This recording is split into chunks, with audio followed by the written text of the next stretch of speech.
As aves são alguns dos animais mais inspiradores do planeta. Afinal, quem é que nunca olhou para o céu e, vendo uma ave voando, sonhou em como seria se nós tivéssemos essa incrível capacidade de voar? O que pouca gente sabe é que a história evolutiva das aves é riquíssima, começando lá na era dos dinossauros, durante o período Jurássico. Então fica com a gente até o final para descobrir como esse grupo de animais se transformou ao longo do tempo, dando origem a mais de 10.000 espécies atuais. Saudações zoológicas! Eu sou a Amanda. E eu sou o Bruno, e no vídeo de hoje nós vamos te contar a história evolutiva das aves. Então, para começar, é mesmo verdade aquela história de que as aves são dinossauros? Sim, é verdade. Hoje a ciência não tem mais dúvida de que as aves representam uma linhagem de dinossauros que sobreviveu à queda do asteroide. Graças a várias descobertas recentes da paleontologia, hoje nós sabemos que vários traços típicos das aves já estavam presentes nos seus ancestrais dinossauros não avianos. Por exemplo, as penas. Existem centenas de fósseis, principalmente da China, que preservam esqueletos de dinossauros não avianos, todos cobertos por penas. Além disso, dá uma olhada neste osso aqui, que é o osso do braço de um famoso Velociraptor. Tá vendo essas bolinhas aqui? Elas são o ponto de inserção da base da pena e são estruturas observadas nas asas das aves atualmente. Então, nada de um Velociraptor todo escamoso como em Jurassic Park. Hoje sabemos que ele era todo coberto por penas, de uma forma lindamente representada no documentário Prehistoric Planet.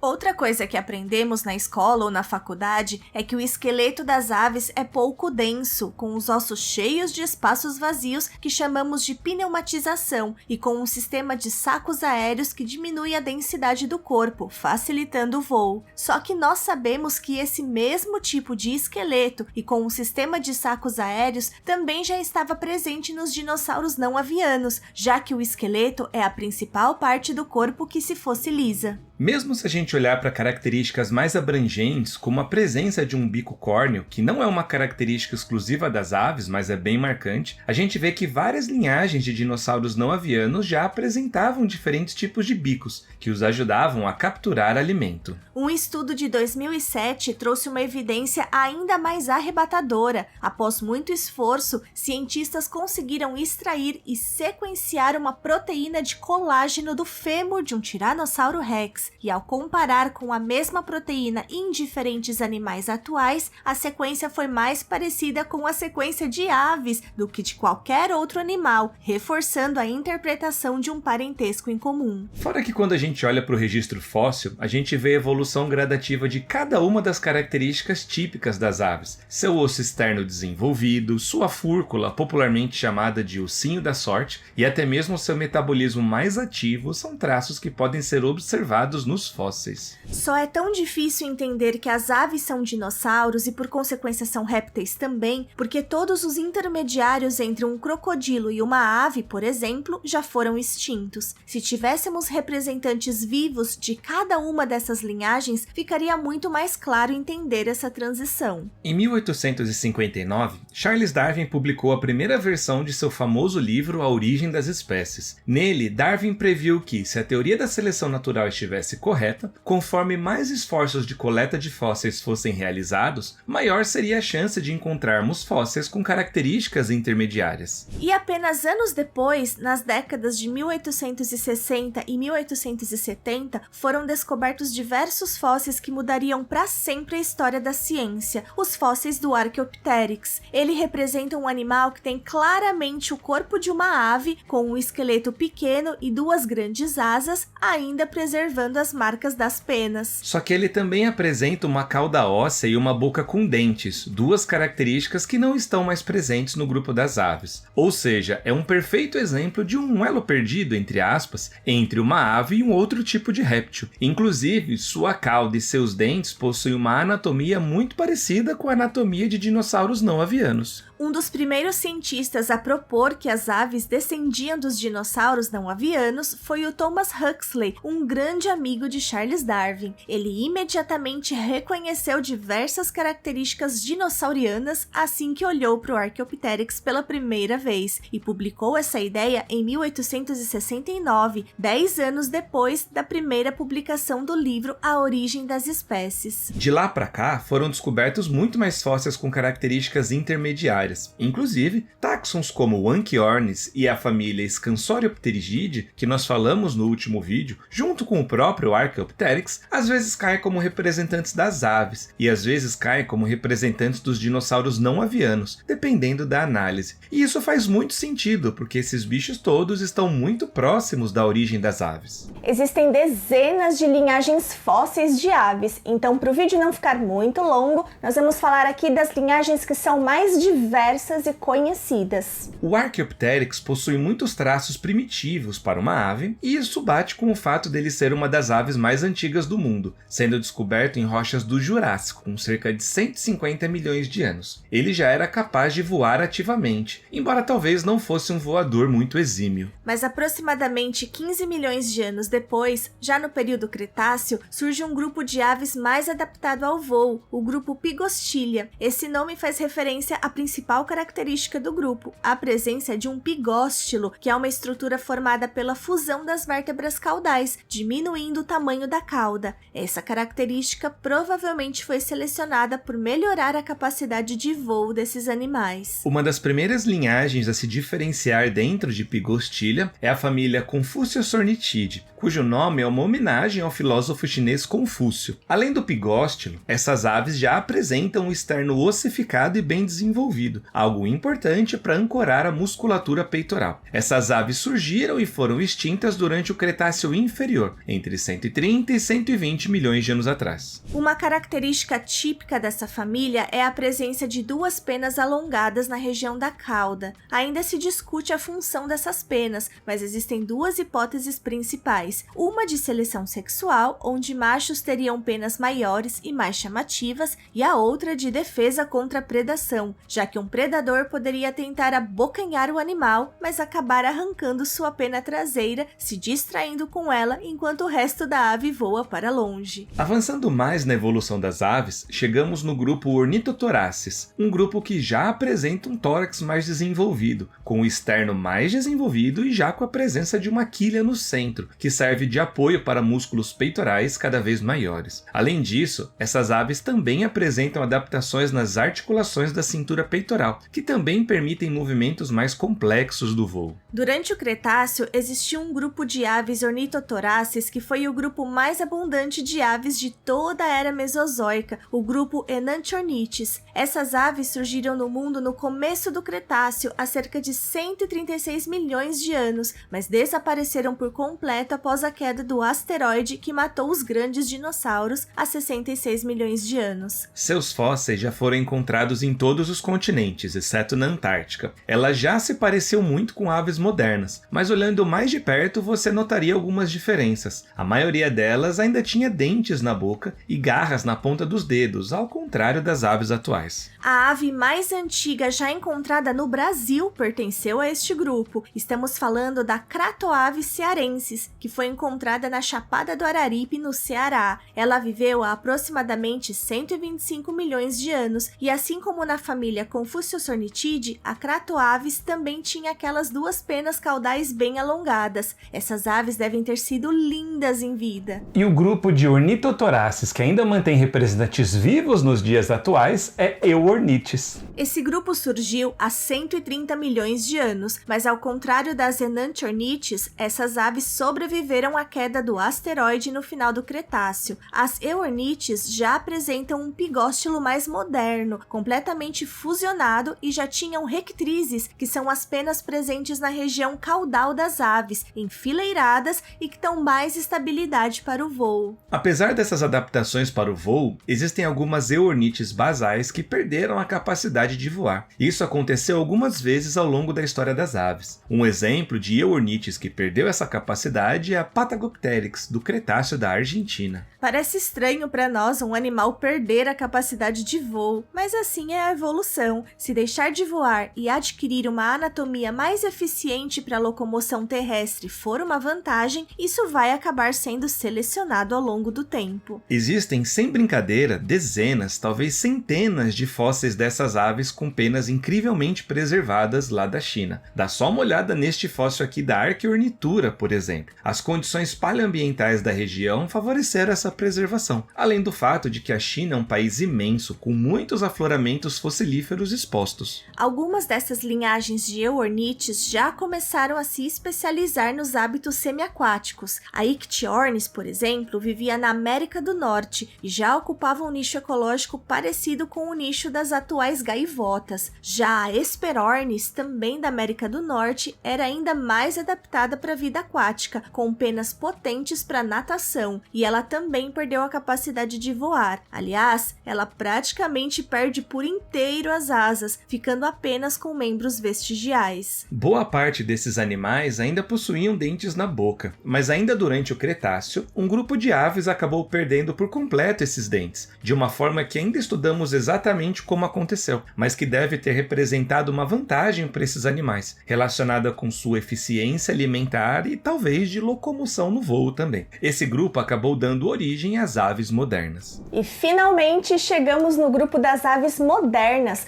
o clado chamado simplesmente aves. Mas antes da gente falar sobre isso, nós queríamos agradecer de coração todos os membros embaixadores do canal. Essa série inteira sobre a evolução dos répteis só pôde ser produzida graças ao apoio financeiro deles, que é fundamental para a continuidade do nosso trabalho. E se você quiser entrar para esse time de apoiadores também, nós temos categorias a partir de R$ 2,99 por mês. É só clicar em Seja Membro aqui embaixo para conferir. Esse grupo também pode ser chamado de neornites, dependendo do trabalho. E uma coisa curiosa é que, conforme a gente viu por aqui, as características que hoje são típicas das aves foram aparecendo aos poucos na evolução do grupo, bem gradualmente. Tanto que existe uma discussão científica sobre a partir de qual ponto dessa árvore evolutiva nós podemos começar a chamar esses animais de aves. Existem duas propostas principais para identificar o grupo que podemos chamar de aves. Uma delas é chamar de aves todos os animais do grupo Aviale, incluindo as formas extintas com dentes que comentamos antes. A outra proposta é chamar de aves apenas os animais do grupo Aves ou Neornites, incluindo os animais das linhagens atuais e seus parentes extintos mais próximos. Para os fins didáticos deste vídeo, estamos considerando como aves todos os animais do grupo Aviale. Uma das características mais marcantes das aves, fora sua anatomia, é o seu metabolismo.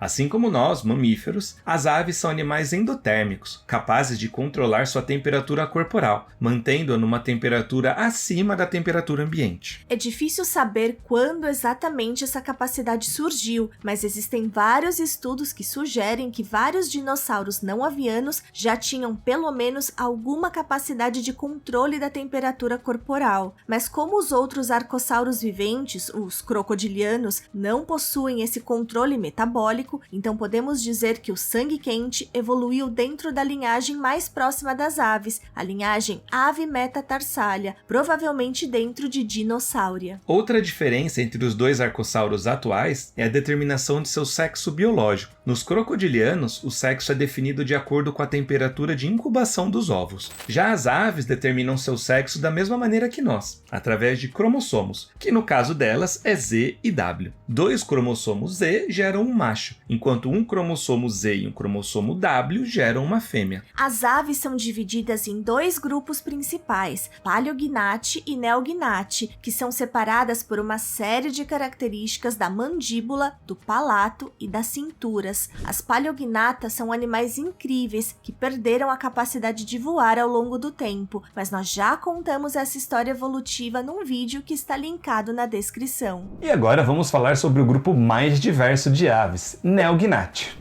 As relações de parentesco entre os diferentes grupos de aves mudaram muito ao longo do tempo, principalmente por conta de estudos moleculares. E como a diversidade de espécies é muito alta, nós vamos falar principalmente das grandes linhagens de aves, as ordens, porque o vídeo ficaria gigantesco se falássemos sobre muitas espécies ou mesmo famílias. E vamos usar como base um trabalho de 2021 sobre o tema. Uma das primeiras linhagens a se diferenciar dentro de Neognathae é o grupo chamado Galoancerae, Galoanseri, que inclui muitas aves que foram domesticadas ou que servem de alimento para os humanos. Galoanseri inclui 2 ordens principais de aves. Uma delas é Galliformes, a linhagem que inclui as galinhas, os perus, os pavões e seus parentes mais próximos. Eles possuem uma história evolutiva muito rica e interessante, mas nós também já contamos essa história num vídeo que está linkado na descrição. E a outra linhagem é Anseriformes, que inclui os patos, gansos, cisnes e seus parentes mais próximos. De acordo com o registro fóssil, os Anseriformes surgiram no Paleoceno, há cerca de 54 milhões de anos, mas existem possíveis registros dessas aves do final do Cretáceo também. Desde o início de sua evolução, os Anseriformes parecem ter se adaptado bem ao ambiente aquático, uma vez que mesmo membros muito antigos do grupo, como a Vegavis do Cretáceo, que ainda se discute se era ou não o Anseriforme, já tinham modos de vida parecidos com os dos atuais patos. Existem outras linhagens próximas dos Anseriformes que já foram completamente extintas e que merecem uma menção aqui no vídeo. Uma delas é a família Pelagornithidae, que inclui uma das maiores aves voadoras de todos os tempos, a Pelagornis, que se parecia com um enorme albatroz com mais de 5 metros de envergadura de asas. Esses bichos também tinham um bico serrilhado, dando a impressão de que eles tinham dentes na boca, mas na verdade eles eram desdentados. E a outra linhagem extinta, próxima dos Anseriformes que vamos comentar aqui, é Gastornithidae, que inclui a impressionante Gastornis, uma ave que lembra muito as também extintas aves do terror, mas ao contrário delas, que eram predadoras gigantes, a Gastornis era possivelmente uma ave herbívora. O grupo irmão de Galoanseri é a linhagem chamada Neoaves, que inclui todas as outras aves conhecidas. Dentro de Neoaves, uma das primeiras linhagens a se diferenciar das outras é Mirandornites, que também pode ser dividida em 2 ordens principais e também possui hábitos bem ligados à água. Uma delas é Phenicopteriformes, a linhagem dos flamingos. Existem 6 espécies atuais de flamingos, todas com as características mais marcantes dessas aves. Seu bico bastante curvado, o fato de se apoiarem em uma única perna, sua coloração que varia do rosa claro ao vermelho vívido de acordo com a quantidade de corantes que eles adquirem durante a alimentação, entre outras. E a outra ordem é Podicipediformes, que é a linhagem dos mergulhões e seus parentes mais próximos. Essa ordem possui pouco mais de 20 espécies atuais, encontradas principalmente no ambiente de água doce, mas algumas espécies podem ser encontradas também no ambiente marinho durante algumas épocas do ano. Seguindo na evolução das aves, nós chegamos no grupo Columbavis, que é composto por 6 linhagens principais. Musofagiformes é a ordem dos turacos, um grupo de aves que vive exclusivamente no continente africano. Os turacos são aves muito bonitas, que não são excelentes voadoras, mas são excelentes escaladoras de árvores. Otidiformes é um grupo de aves com hábitos bem terrestres e cursoriais, que pode ser encontrado em campos abertos no Velho Mundo. Ela inclui cerca de 26 espécies, conhecidas popularmente como abetardas, que possuem hábitos onívoros e generalistas. Cuculiformes é a ordem que inclui os cucos, as aves que possuem uma estratégia impressionante de reprodução. Elas são parasitas de ninhada, que põem seus ovos no ninho de outras espécies de aves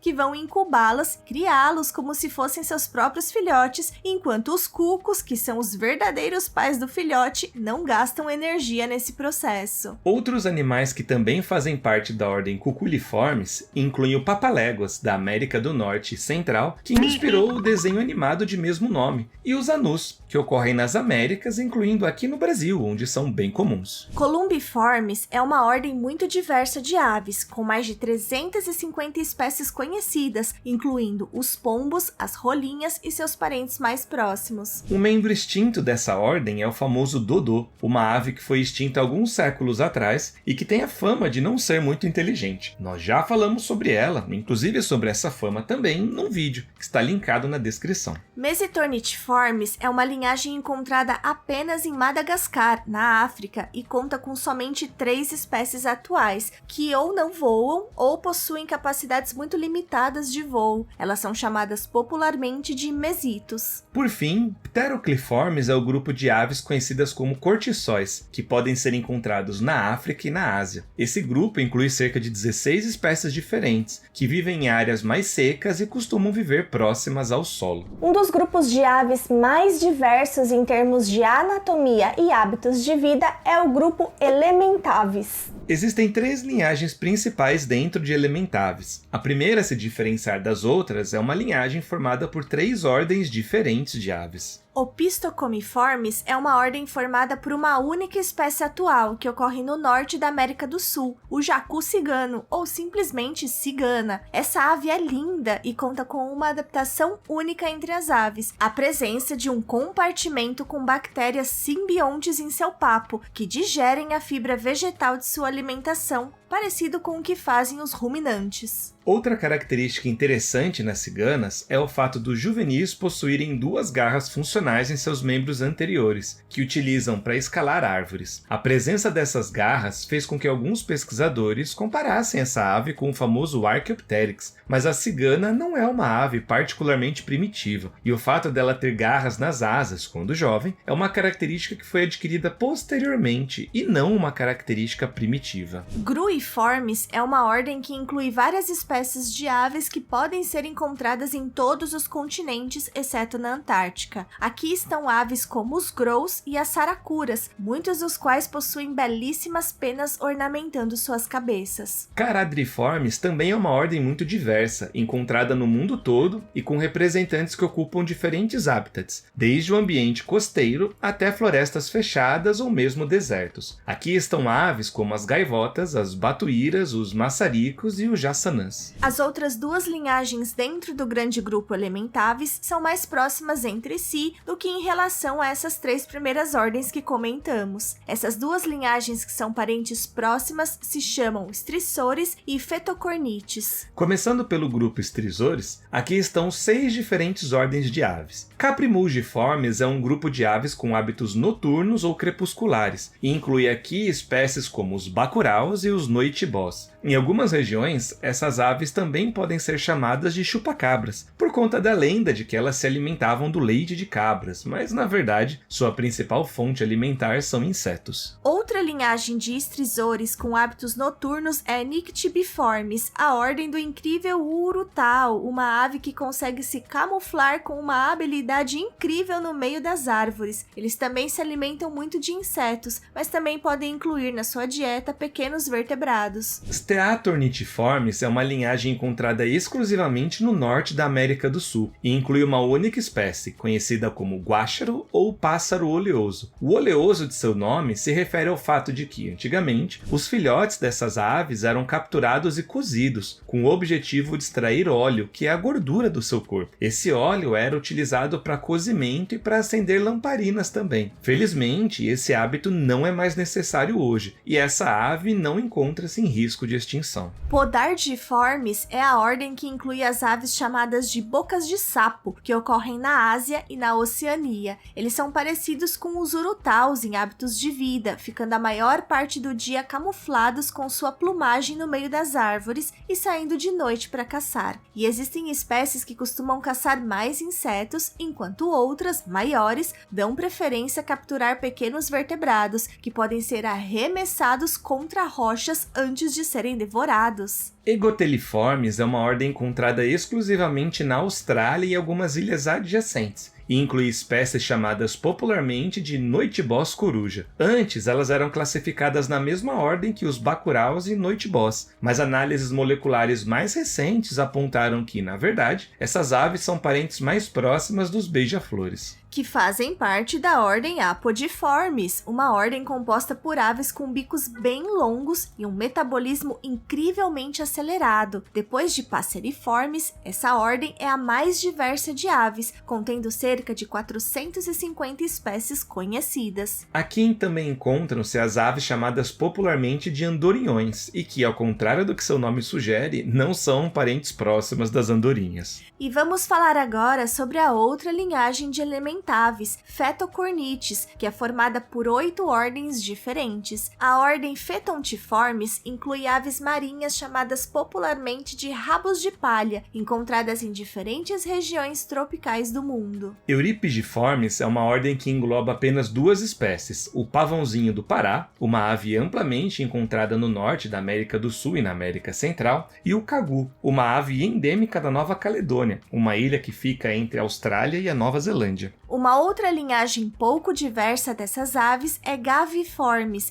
que inclui apenas um gênero, mas com 5 espécies, chamadas em português de mobelhas. Elas podem ser encontradas em ambientes aquáticos da América do Norte e da Eurásia, e você provavelmente as confundiria com patos se as visse de longe. Agora, uma linhagem muito diversa de aves é Procellariiformes, que conta com cerca de 150 espécies conhecidas. Aqui estão aves marinhas conhecidas por se afastarem bem da costa para se alimentar, como os petréis e os albatrozes. Os grandes albatrozes, inclusive, são as maiores aves voadoras em termos de envergadura de asas atualmente, ultrapassando os 3,5 metros da ponta de uma asa até a ponta da outra. E os parentes mais próximos dessas aves são os impressionantes pinguins da ordem Spheniciformes, que se adaptaram muito bem ao clima mais extremo da Antártica. Nós também já temos um vídeo falando só sobre a evolução dos pinguins, que vamos deixar linkado na descrição. Ciconiformes é a ordem que inclui as cegonhas, aves com bicos enormes que são associadas com a fertilidade humana por algumas culturas. Tanto que no folclore europeu temos a figura de uma cegonha branca trazendo bebês aos seus pais. Essas aves são encontradas principalmente no hemisfério norte, mas aqui no Brasil nós temos o belíssimo tuiuiu, a ave símbolo do Pantanal, que pode atingir 1,40 m de comprimento, um gigante entre as aves modernas. Suliformes é a linhagem que inclui aves com hábitos aquáticos incríveis, como as fragatas, patolas, aningas e os corvos marinhos. Algumas espécies de fragatas são conhecidas por inflarem uma bolsa de pele, chamada de saco gular, para chamar a atenção das fêmeas. Por fim, temos a ordem Pelecaniformes, que inclui os pelicanos, as garças e os ibis. Esses animais também são muito associados ao ambiente aquático, se alimentando principalmente de peixes, crustáceos e moluscos. Um dos pelicaniformes mais impressionantes de todos é a cegonha bico de sapato, que impõe respeito, e nós também já fizemos um vídeo sobre ela. Um grupo de aves que se especializou bastante nos hábitos de vida arborícolas é o grupo Teluraves. Existem 2 grupos principais dentro de Teluraves. Afroaves, um grupo que pode ter se originado no continente africano, e Australaves, um grupo que possivelmente se originou na região da Austrália e ilhas próximas. Vamos começar falando sobre o grupo Afroaves, que conta com 9 linhagens principais. Algumas das primeiras linhagens a se diferenciar no grupo incluem aves que chamamos popularmente de aves de rapina, embora o termo ave de rapina se refira a um grupo parafilético, ou seja, é um grupo não natural, que inclui linhagens que não são necessariamente parentes próximos. Por exemplo, uma dessas linhagens é Strigiformes, a ordem que inclui as corujas, os mochos e seus parentes mais próximos. São conhecidas mais de 200 espécies de corujas, a maioria noturna e de hábitos solitários, que podem ser encontradas no mundo todo, exceto na Antártica. 2 adaptações fantásticas das corujas incluem penas adaptadas para um voo altamente silencioso e a capacidade de girar a cabeça em até 270 graus, tornando-as predadoras formidáveis. Catartiformes é a ordem que inclui os abutres do Novo Mundo, como os urubus e os enormes condores. Esses animais são frequentemente especialistas em se alimentar de carniça e, para isso, possuem muitas adaptações em seu sistema digestório e até mesmo em suas penas, que previnem o acúmulo de bactérias e fungos patógenos. Um grupo próximo de Catartiformes é a ordem Accipitriformes, que inclui os abutres do Velho Mundo, além das águias e gaviões. Praticamente todas as espécies do grupo são carnívoras, com bicos curvados na frente para ajudar a arrancar pedaços de carne de suas presas e garras enormes nos pés, que ajudam a segurar e carregar suas presas. As outras linhagens de afroaves são agrupadas dentro de um grande grupo chamado Coracimorphe, que inclui 6 ordens. Coliformes inclui espécies chamadas de mousebirds em inglês ou rabos de junco em português. Essas aves são de pequeno porte e, assim como os turacos, são endêmicas do continente africano. Leptosommiformes contém apenas uma única espécie, o rolieiro cuco, que pode ser encontrado nas ilhas de Madagascar e Comores. Essa espécie é pouco conhecida, mas estudos do começo do século XX demonstraram que gafanhotos e camaleões compõem uma parte significativa da sua dieta. Trogoniformes é uma ordem encontrada principalmente na zona tropical das Américas, África e Ásia, e inclui espécies conhecidas como o quetzal, o surucuá e o republicano. Suas pernas são bem curtas e seu bico é curto também. Duas adaptações para seu estilo de vida mais arborícola, com uma alimentação baseada principalmente em insetos e frutos. Uma linhagem bem curiosa de aves é a ordem Bucerotiformes, que inclui os impressionantes calaus e seus parentes mais próximos. Eles são encontrados na África, na Ásia, na Europa e na Melanésia, uma região da Oceania. Os calaus lembram os nossos tucanos de uma forma geral, por possuírem bicos extremamente alongados e cores chamativas. Coraciformes é uma ordem de aves encontradas principalmente na África e na Europa, chamadas popularmente de rolheiros, guarda-rios, udus, entre outros. Aqui na América do Sul, temos como representante o martim pescador, uma ave com hábitos semiaquáticos e especialista em capturar peixes e crustáceos. E a última linhagem de afroaves é Pisciformes, a ordem que inclui o inesquecível pica-pau, que é na verdade uma família, formada por dezenas de espécies diferentes.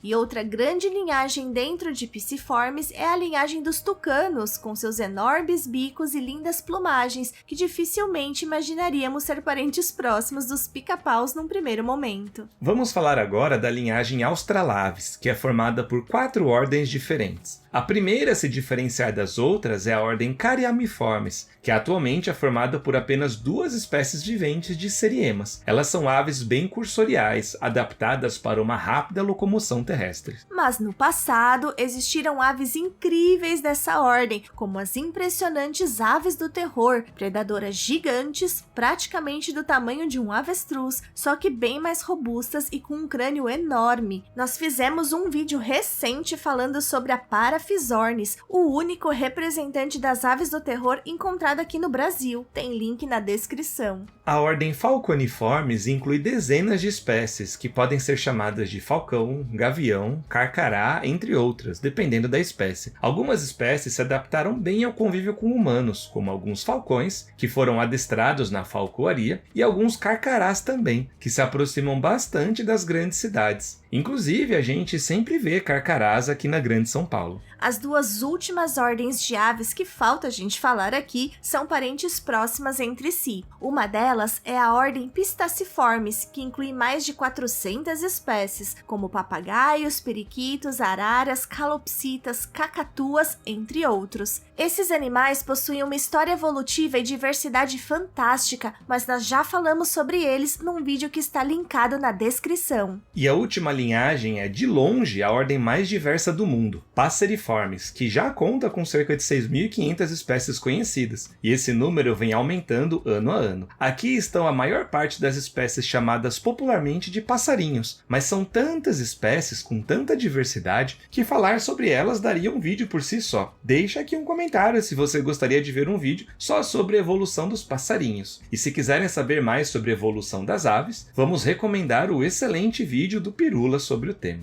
As aves são animais realmente fascinantes, não é mesmo? Agora, se você quiser entender melhor como eram os seus ancestrais mais antigos e por que as aves são répteis, é só você maratonar essa nossa playlist clicando aqui. E nos vemos no próximo vídeo. Tchau! E gostaríamos de dedicar este vídeo a todos os nossos embaixadores e embaixadoras que nos ajudam muito a continuar criando conteúdo aqui no canal.